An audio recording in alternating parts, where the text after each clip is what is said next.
The following essay is reprinted with permission from The Conversation, and publication covering the latest research. Around 50 million people worldwide are thought to have Alzheimer's disease. And with rapidly aging populations in many countries, the number of sufferers is steadily rising. We know that Alzheimer's is caused by problems in the brain. Cells begin to lose their functions and eventually die, leading to memory loss, a decline in thinking abilities, and even major personality changes.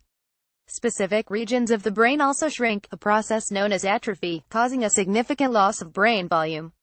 But what's actually happening in the brain to cause this? The main way the disease works is to disrupt communication between neurons, the specialized cells that process and transmit electrical and chemical signals between regions of the brain. This is what is responsible for the cell death in the brain, and we think it's due to a buildup of two types of protein, called amyloid and tau. The exact interaction between these two proteins is largely unknown, but amyloid accumulates into sticky clusters known as beta-amyloid plaques, while tau builds up inside dying cells as neurofibrillary tangles. One of the difficulties of diagnosing Alzheimer's is that we've no reliable and accurate way of measuring this protein buildup during the early stages of the disease. In fact, we can't definitively diagnose Alzheimer's until after the patient has died, by examining their actual brain tissue.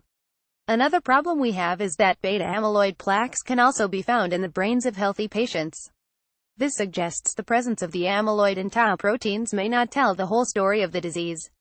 More recent research suggests chronic inflammation may play a role.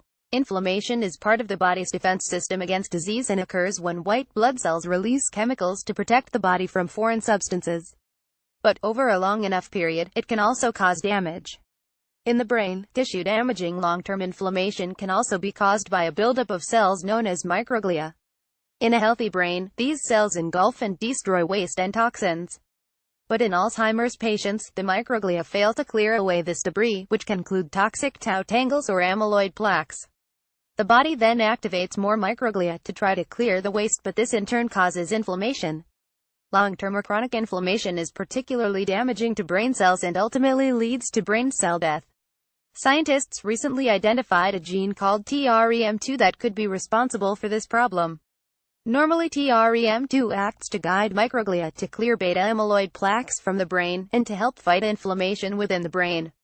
But researchers have found that the brains of patients whose TREM2 gene doesn't work properly have a buildup of beta-amyloid plaques between neurons.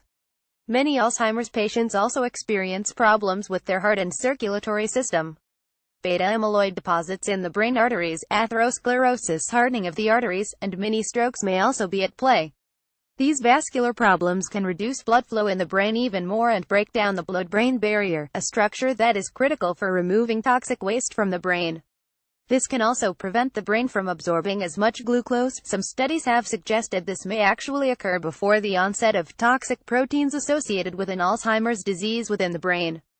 Personalized treatment. More recently, researchers have been looking deeper into the brain, specifically at the precise connections between neurons, known as synapses. A recent study published in Nature describes a process in the cells that may contribute to the breakdown of these synaptic communications between neurons.